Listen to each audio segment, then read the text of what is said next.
धूल की खुशबू और पुराने ने माँ को कॉल किया। बस 2 दिन की ट्रिप है, उसने कहा।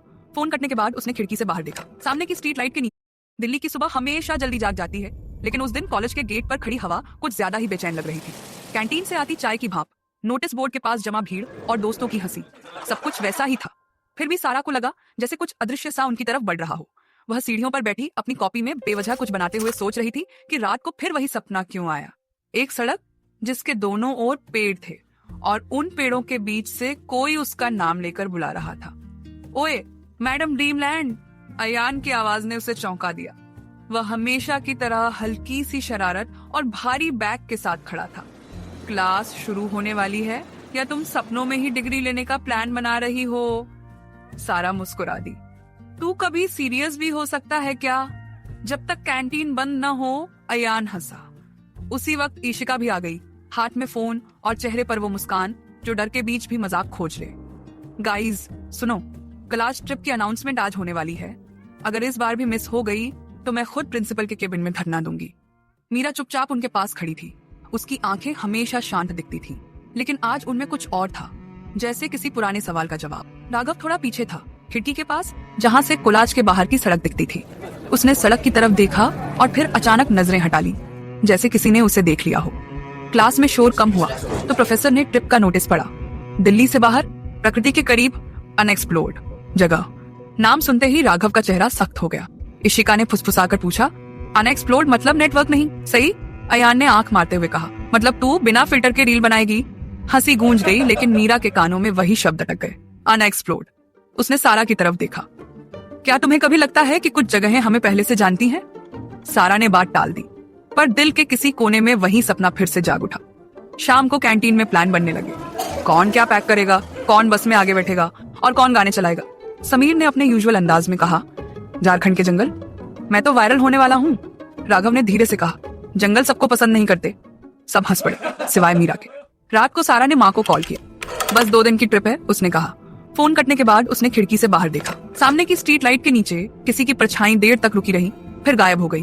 उसने खुद को समझाया, थकान है, बस चली तो दिल्ली पीछे छूटने लगी। हंसी, गाने, नींद, सब कुछ साथ चला। अयान ने माइक छीन लिया और पुराने गाने गाने लगा। इशिका ने उसका वीडियो बनाया। मीरा खिड़की से बाहर देखती रही। रास्ते में बिहार के पास बस रुकी। चाय की दुकान, धूल और भीड़। वहीं एक बूढ़ा आदमी बैठा था, जिसकी आंखें बस पर टिक गईं। उसने राघव की तरफ देखा और कुछ बुदबुदाए। राघव ने नजरें झुका ली। झारखंड के जंगलों में घुसते ही नेटवर्क गायब हो गया। हवा ठंडी और भारी हो गई। बस एक संकरी सड़क पर मुड़ी और दूर एक बोर्ड दिखा, कालरुद्र घाटी।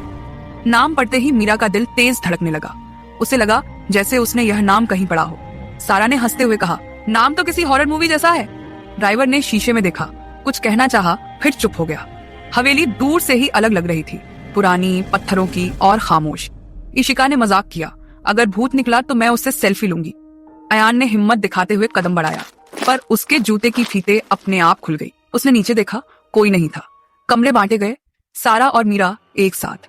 रात होते होते जंगल की आवाजें तेज हो गई। हवा में पत्तों की सरसराहट के बीच कभी कभी किसी के चलने की आहट। मीरा ने अपनी डायरी निकाली।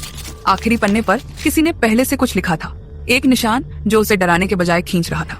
डिनर के बाद सब लॉन में बैठे। समीर ने डरावनी कहानी सुनाई, लेकिन बीच में ही उसकी आवाज रुक गई। तुम्हें आवाज आई? सबने सुना। किसी ने उनका नाम लिया था। इशिका ने हंसकर कहा, इको होगा। राघव ने चारों तरफ देखा। यहाँ इको नहीं होता। रात गहरी हुई। सारा को नींद नहीं आई। उसने खिड़की खोली। जंगल में कहीं दूर एक रोशनी हिली। उसे लगा जैसे कोई उसे बुला रहा हो। तभी मीरा उठ बैठी। मत जाओ, उसने फुसफुसाया, जैसे किसी और से कह रही हो। सारा ठटक गई। अचानक नीचे से चीख सुनाई दी। सब दौड़े। लॉन खाली था, सिर्फ जमीन पर गीली मिट्टी में किसी के पैरों के निशान, जो जंगल की तरफ जा रहे थे लेकिन वापस नहीं आते थे। समीर हंसने की कोशिश करने लगा, पर उसकी हंसी टूट गई। ये मजाक नहीं है। हवेली के पुराने स्टोर रूम में एक संदूक मिला, ताला टूटा हुआ, अंदर एक पुरानी डायरी उसी निशान के साथ। राघव ने पन्ने पलटे। ये जगह लोगों को चुनती है, उसने पढ़ा। मीरा ने पन्ना आगे बढ़ाया। तारीख आज की थी। हवा तेज हुई, लाइटें झपकने लगी। अयान ने सारा का हाथ पकड़ लिया। हम सुबह निकलेंगे, उसने कहा, लेकिन उसकी आवाज में भरोसा नहीं था। तभी इशिका का फोन अपने आप ऑन हुआ। स्क्रीन पर कैमरा खुला था और फ्रेम में उनके पीछे खड़ा कोई था, जिसकी परछाई उसकी अपनी परछाई से अलग दिशा में गिर रही थी।